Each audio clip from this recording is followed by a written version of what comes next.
Hello, my name is Riley Bailey, and I'm a Russia analyst at the Institute for the Study of War. Ukrainian forces began an incursion into Kursk Oblast on August 6 and have made rapid gains into Russian territory during the first week of the operation. Geolocated footage in Russian and Ukrainian reporting indicates that Ukrainian forces are operating as far as 29 kilometers into Russian territory and are in or near at least 41 settlements as of August 13th. ISW is currently not mapping control of terrain within Russia, and instead is mapping observed events associated with the Ukrainian incursion, as well as the maximalist claimed extent of Ukrainian advances. Maximalist claims and unverified reports about Ukrainian advances within Russia do not represent territory that ISW assesses that Ukrainian forces have seized or controlled.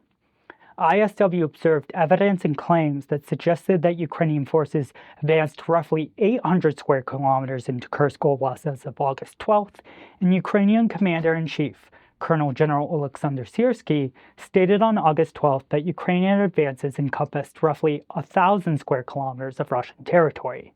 Discrepancies between Ukrainian official reporting and ISW's reporting are not a refutation of Ukrainian official reporting, but rather are a result of the inherent limitations of ISW's open source methodology and commitment to using only publicly available information.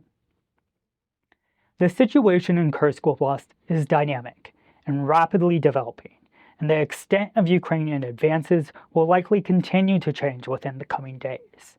Ukrainian officials have publicly stated that Ukraine is not interested in seizing territory in Kursk Oblast, and that Ukraine aims to push Russian forces away from Russian border areas that Russia uses to strike Ukraine. ISW is not providing its own assessments and forecasts about Ukrainian operational intent in order to avoid compromising Ukrainian operational security. Ukrainian forces achieved operational surprise when they launched their incursion into Kursk Oblast on August 6th, and made notably rapid gains against sparsely manned and equipped Russian positions along the border. Ukrainian operational surprise and the lack of immediately available Russian manpower in the area generated a chaotic Russian response. Both Russian and Ukrainian forces have struggled to achieve operational surprise due to the partially transparent battlefield in Ukraine. Ukraine's ability to achieve operational surprise highlights that widespread visual and sensor-based transparency does not translate into a fully transparent battlefield, however, and that the belligerents in Ukraine can leverage ambiguity around operational intent to achieve operational surprise. Ukrainian forces began their incursion west of Sudzha and south of Koreneva on August 6th, and by August 7th had reached the outskirts of Koreneva and were operating in western Sudzha. Mobile Ukrainian groups advanced far into Kursk Oblast on August 8th, roughly 35 kilometers from the border with Sumy Oblast and roughly 11 kilometers from the E38 highway that connects the larger settlements of Rilsk, Lugov, and Kurchatov to Kursk city. These Ukrainian groups did not establish an enduring presence in the area, but such rapid Ukrainian advances suggest that Russian forces were probably prepared to halt the Ukrainian incursion. Ukrainian forces appeared to be operating throughout Sudzha and the surrounding area as of August 9th and continued to press northeast and southeast of the town, although arriving Russian reinforcements began counterattacks that appeared to slow the initial rapid Ukrainian advances.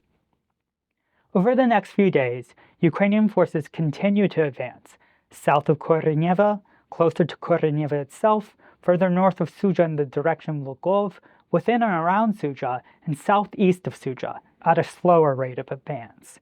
Russian sources claim that arriving Russian redeployments were stabilizing the front line in Kursk Oblast, although subsequent rapid Ukrainian maneuver continues to question Russia's ability to contain the incursion.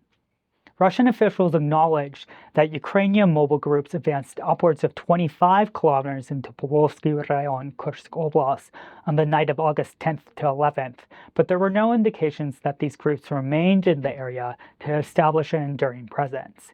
Geolocated footage published on August 12th indicates that Ukrainian forces made another relatively rapid advance into the settlement Giri, roughly 16 kilometers from the existing Ukrainian presence south and southeast of Sudzha. Russian sources have yet to claim that Russian forces have pushed Ukrainian forces back from these areas, and ISW has observed additional geolocated footage of Ukrainian forces operating near Giri. Russian sources widely claim that Ukrainian forces seized Sudzha as of August 12th, and available geolocated footage coheres with these claims. The Kremlin will certainly endeavor to retake Russian territory in Kursk Oblast and to stop Ukrainian activity further into Russia.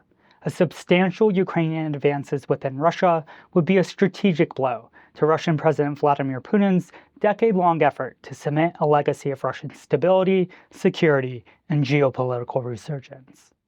The Ukrainian incursion has posed several possible courses of action to the Kremlin and the Russian military command. Russia could decide to use existing forces and conscripts already defending in the international border area, although these forces proved ineffective at stopping rapid Ukrainian gains. Russia could pull forces from the northern grouping of forces within and nearby Kursk Oblast, but possibly disrupt Russia's stalling offensive operation in northern Kharkiv Oblast. Or Russia could redeploy operational reserves or frontline units from elsewhere in the theater, possibly at the expense of Russia's consistently high offensive tempo in eastern Ukraine.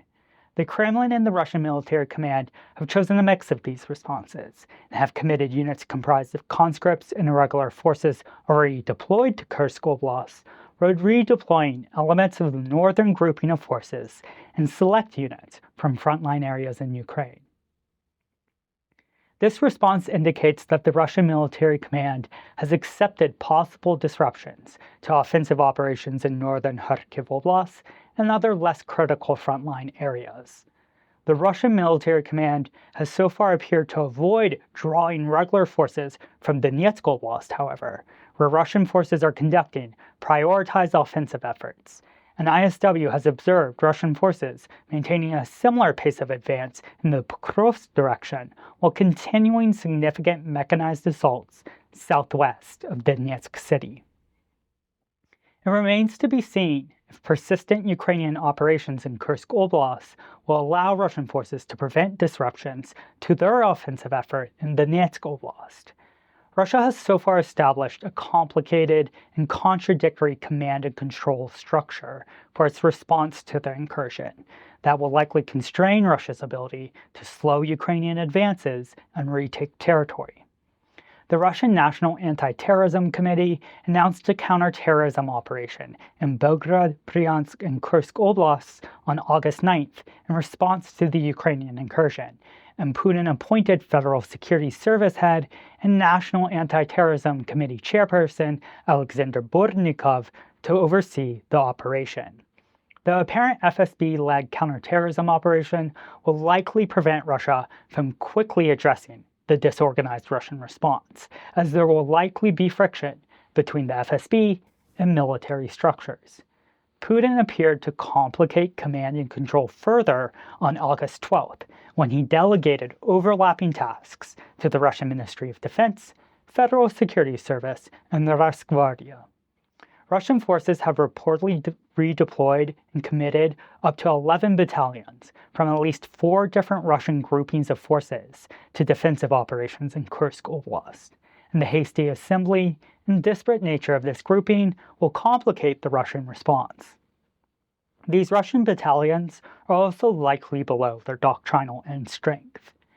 Russian forces also continue to rely on conscripts for defensive operations in Kursk Oblast, despite Putin previously promising that Russia would not use conscripts in combat operations following societal backlash on the matter in spring 2022.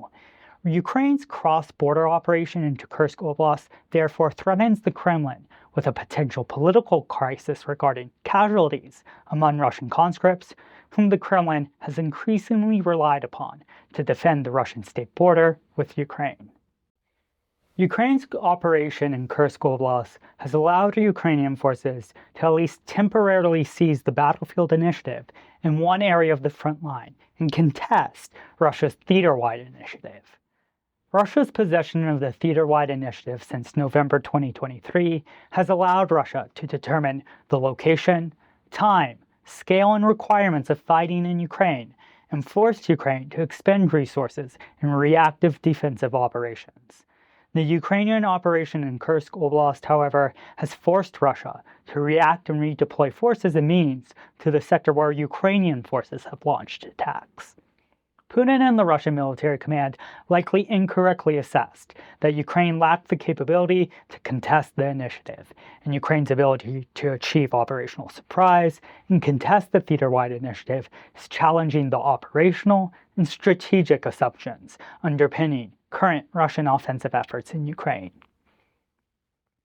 The Ukrainian operation in Kursk Oblast forces a decision point on the Kremlin and the Russian military command about whether to view the 1,000-kilometer-long international border with northeastern Ukraine as a legitimate front line that Russia must defend, instead of a dormant area of the theater as they have treated it since fall 2022.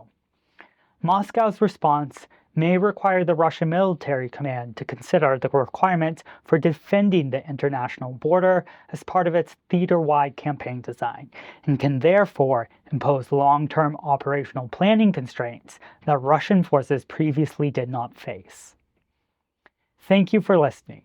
ISW continues to track the Ukrainian incursion into Kursk Oblast closely and is maintaining its coverage of Russian operations throughout the theater. So for more updates on the war in Ukraine, please follow ISW.